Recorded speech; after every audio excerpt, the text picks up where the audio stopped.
How does mindset affect mental health as well as physical health? Well, the answer is it profoundly affects both. In this video, you're going to find out kind of part of how. Hi, my name is Jesse. Welcome to the channel, Open Source Owners, where we talk about what if humans had an owner's manual. I continue to say, wouldn't that be nice? It'd be cool if we could give children some semblance of an owner's manual, or society had an owner's manual that we were collectively working on to make sense of the complexity of being a human, because it is incredibly complex.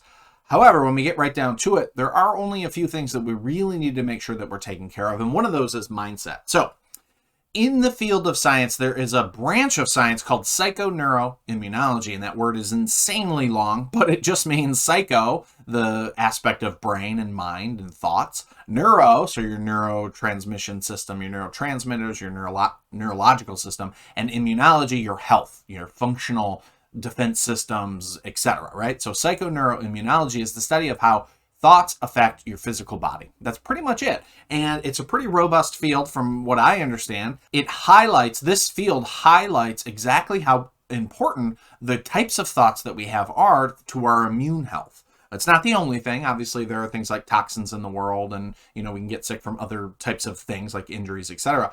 But our mental apparatus is probably the highest place in the watershed that we should really focus on to improve our general well-being, whether it be physical or mental, because what we think actually has downstream effects in the physical body and the chemicals of the body and in the function of the body. So again, this is the study of how the mind affects the immune system and the nervous system. So for instance, if I have you close your eyes and start imagining a scene in great detail where you are being chased by some killer on the loose, right? If you imagine it well enough, your body will start producing cortisol, and that will affect the nervous system, right? So the nervous system will begin to mobilize, even though it's just an active imagination. And we do this every single day when we dream. Our dreams are examples of non-real events that have physical effects. If you're making love in your dream, that can have physical effects on your body. If you're being terrorized in your dream, you'll wake up and your heart will be racing and you'll be sweating. So the body is listening to the mind, and that is true at all times. It really behooves us then to be extra careful about what we're consciously doing with our mind. Now, we know that the subconscious aspect of the mind, the sort of auto program, takes up most of the mind space, most of the activity of the mind. So that is where we need to do deeper sort of inner work or therapy work. But the conscious mind is even more powerful in some ways because it's what we choose. So in both aspects of the mind, the subconscious programming and then the conscious sort of thoughts that we choose to have every day, the body listens, the body responds.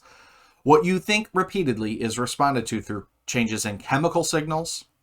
So think about things like serotonin and dopamine can be released if we focus on, say, gratitude, or cortisol and adrenaline can be released if we focus on fear or anxiety. Immunological changes, so whether we're producing more or less white cells, red cells, T killer cells, etc. Microbiome changes, so the actual gut function, the bacterial sort of which species of bacteria are favored or not can actually be affected by how we're thinking, and many, many, many other systems in the body. This is a profound area of study, and I'm not going to go into it much further than to just say, if you want to know more, go a little bit deeper into psychoneuroimmunology, and you'll see sort of the exact consequences on physical and mental health. Okay, this very thing is sort of the basis of the pretty well studied at this point mind-body connection. As far as I know, the mind-body connection sort of field of understanding really came out of and was influenced heavily by the work of what we learned from Buddhism that got brought to the West and then studied by way of things like mindfulness and meditation, right? And then we started to notice profound mind-body connections of just how the mind is behaving can really determine how well we heal from, say, a wound, or we heal from, say, a trauma event. So the connection between our perceptual apparatus and our physical functioning has been well established and well linked in the peer-reviewed Western scientific literature. Now, we can actually go beyond the Western scientific literature, though honestly, there are books that document these cases in a pretty well-vetted science way. It's just that science wants to eschew this right now. It's in the domain of don't go there. But I'm going to go there just briefly to say this is also, this whole psychoneuroimmunology and ultimately mindset is how spontaneous healing occurs. And spontaneous healing is a thing that you can study. There have been many, many books written on it. It is something that, many people and many organizations don't want humanity to know in general. So it sort of gets squashed. It sort of gets pushed to the side of acceptable conversation and acceptable things that science can study or not. But nonetheless, scientists throughout at least the past 100 years have been studying this and writing books about it, studying patients and writing patient reports on it.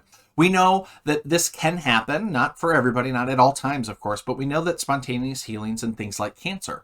Cancer spontaneously goes away after some months of the human really fundamentally and deeply changing their mindset, what they eat, how they behave, how they interact with their own relationships. Things like forgiveness come up, things like gratitude come up, things like connection to a higher power come up when we talk about spontaneous healing.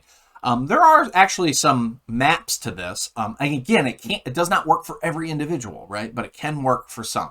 And so it's worthy of study, in my opinion.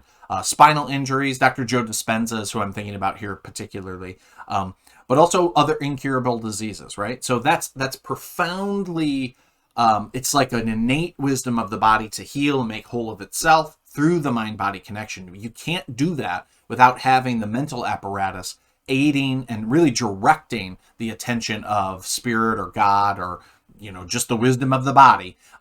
However you want to think about it, has to come from mind first, right? Or at least it has to involve apparatuses of thinking and mindset. Okay, so that's a little speculative. I understand I might have lost some people there. That's okay. Let's go to the two types of mindset. Now, this is really where it gets critical.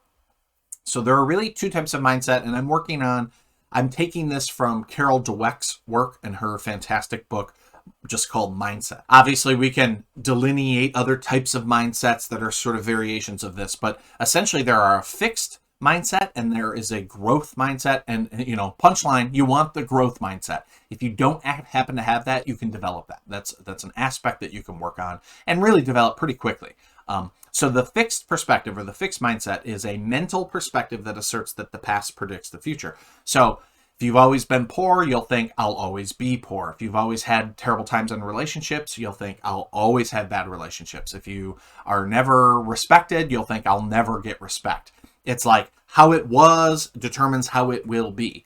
But that's not really how reality is, because when we embody a fixed mindset, we leave out the ability to learn. We leave out the ability to gain new skills or to get better at things that we used to be bad at. And we all know that, of course, humans are capable of getting better at things that we used to be bad at, right? So examples of this, you might say to yourself routinely, oh, it'll never change, or it always works out this way, or what's the point, right? Or I'm always going to be X, Y, or Z. That type of thought pattern typifies a fixed mentality and a fixed perspective. And this has real consequences that you can read about in Carol Dweck's book, where it's like people will achieve less, people will die earlier, people will get sick earlier, people will have less satisfying relationships, and on and on and on. The science just piles up. Fixed perspectives and fixed mindsets are not the most pro-human, pro-social, pro-you version of a mindset that we can have. We want to have and embody and learn to embody a growth mindset. So psychological examples of this are Stockholm Syndrome, right? Like the famous example of I believe it was a bank robbery in Stockholm in Sweden, where the victims were trapped by the perpetrators of the crime and were just like in a cult sort of style, were eventually the victims came to identify with the perpetrators. So the people who were being victimized actually came to identify and empathize with the bank robbers and say, oh, they actually have had a hard life and they kind of deserve this money. Can't we just give them this money? And eventually, as the whole case went, the victims were interviewed by the police, and not every single one of them defended the perpetrator. Every single one of them was on the side of the perpetrator, and the police were like, what's going on? These people were threatened at gunpoint. They were taken away from their families for days, yet they're defending. They don't want to press charges. They're defending the perpetrators here. What's the deal? And eventually that got studied, and it got to be called Stockholm Syndrome. Essentially, it is a victim mentality. Many of us have a victim mentality. Examples are above. It'll never change. It always works out this way. That's really what we want to avoid, not for any other reason other than it makes your life more difficult. So let's start to engage and call out our own victim mentality. We don't need to call out other people's. Nobody likes that. But within ourselves, calling it out and trying to change it is really critical. Learned helplessness, which is characterized as personal, pervasive, and permanent, is a feature of human psychology where we basically learn that we can't get out of a scenario that we're in as a child. We can see this with animals like dogs, etc. And so we learn to sort of give up and just take the abuse or take the take the boundaries of our reality that other people are setting for us. Very common in children, because children don't have a way to sort of think their way outside of that or physically get outside of an abusive scenario. Having consistent limiting thoughts or core limiting beliefs, confirmation bias, cult mind control techniques, and cults have been studied really well. So you can look into the cult literature will really explain this fixed perspective really well, because essentially that's what cults do, is they sort of narrow down someone's beliefs about the world, beliefs about themselves fundamentally, and then you get to control people. That's pretty much how it works. So be careful. Watch out for that. So the flip is growth perspective, growth mindset. This is a mindset that is within you that you just feel you can learn, you can grow, you can respond to things, and you can change based on life as it unfolds, right? So it's basically improvisational. It's knowing that you can respond and learn to what you need in life. So if you've gotten 2 divorces, say, a growth mindset would say, hey, hold up, I got to learn. Why do I keep getting into these divorces? Why do I keep getting into the same pattern relationship? And can I change those dynamics? Easy.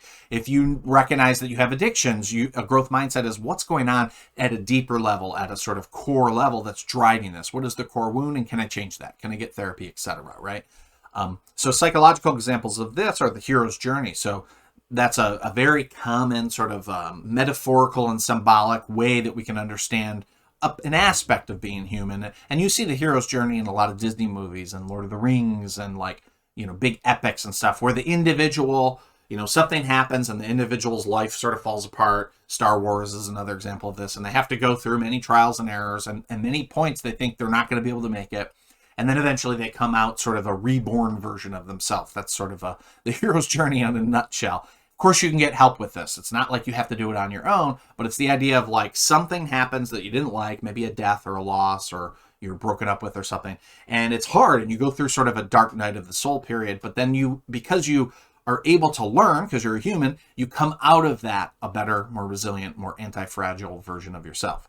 Neuroplasticity is another example of this. Just straight up your physical brain, your physical heart, your physical, just straight up, we can change our brain through practice, and it can change pretty dang quickly. I mean, even literally within hours, you can see changes in the neural networks of the brain or the neurochemical signaling of the brain when we begin to change our thought patterns. And by 21 to 90 days is that window of, like, hey, it's become a habit. It's become habitual. And then, you know, maybe 6 months down the road, and then you've literally rewritten your brain, and your brain just functions differently. So that's an example of growth perspective from a scientific level. Epigenetics, it's the same thing. You can change the expression of your genes through how you think and how you engage in the world mentally. Positive psychology is a branch of psychology that really studies, like, the positive aspects. If you ever studied psychology at school, often you will focus on abnormal psychology, pathology, disease. But there's a branch of psychology that's really more interested in, like, well, what does long-term happiness look like in the brain or in the human? Are there ways that we can develop that? Are there skills that we can learn to get better at that? That's positive psychology. The thought-based universe, that the universe is actually very thought-based. God or source or energy gets behind you when you begin to have purpose and you begin to engage in behaviors toward the betterment of yourself, towards your true purpose, right? And you can look at the work of Walter Russell to see that. And there are many other ways to think about and sort of conceptualize growth perspective. But again, when we talk about, like, what do we want here, the key is we want to identify any areas where we have a fixed mindset and move it into a growth mindset. You can do that through journaling. You can get help with therapy. You can just do that through introspection and meditation, right? So how to have a growth mindset: use repeated conscious choices that promote small new habits. So whatever it is you're trying to do, say you're trying to get better at making money. Okay, so are there small little habits that you can continually do? So you might read a few books about making money or watch some videos about making money, and then pull out just some small daily habits that you can do that will lead you in that direction of getting better at money. Say you're trying to be a better husband or a wife. Are there little small things that you can do on a day-to-day basis that will help you with that? You may not know. That's great. Get a book. You may not know. That's great. Talk to a really good therapist, or just peruse around on YouTube for a while, and you can find some small, consistent things that you can do. Pull those out, write those down, try to practice those every day. Over time, you will actually grow into that, right? We could pick a million examples. Maybe it's more physical, like just a skill. Like, I want to get better at guitar. Okay. Do repeated conscious choices to play guitar and up your skill as you go. So start with very simple songs, do some Taylor Swift, do some early Beatles, and then move into harder Beatles or more complicated things. And then eventually you'll be playing Frank Zappa, right? And that's because the mind is able to grow through our conscious attention. It's all about intention. It's all about attention. What are we focusing on? That grows in the brain, in the human psyche. And what is our intention? What is our purpose? Are we trying to do it because we want to look cool? Are we trying to do it to have a better life? Are we trying to do it to ease our suffering? Doesn't matter as long as you're motivated by it. It's something that you want, you choose, and you pursue. All right, that was it. So hopefully you find that the growth mindset is where we want to be, and it's sort of sparked some ideas in you. It's our birthright. It's something that we all are capable of and that we can all grow into. If you want to know more about this type of information, please download the free ebook called The Owner's Manual Part 2 in the link below. Just click the link below. It'll come straight to your email. It's my way of saying thank you for making it this far. And that was How Does Mindset Affect Mental and Physical Health? Quite profoundly, as it turns out. And we have control ultimately over our mindset if we know about it. If we know we have a fixed mindset, then we can change it. If we don't know we have a fixed mindset, well, there's no hope. How can we change something that we don't know exists? So if you made it this far, thank you very much. I appreciate you all. Please do hit the like button. Go ahead and subscribe to the channel, share it with people. And most importantly, comment. Like, what did you take away from this? Do you observe parts of yourself that have the fixed mindset or parts of yourself that have the growth mindset? Have you ever had to develop the growth mindset? Tell us about that in the comments. I read every single one. Appreciate you guys. Thanks so much for watching. I'll see you in the next video. Take care. Bye-bye.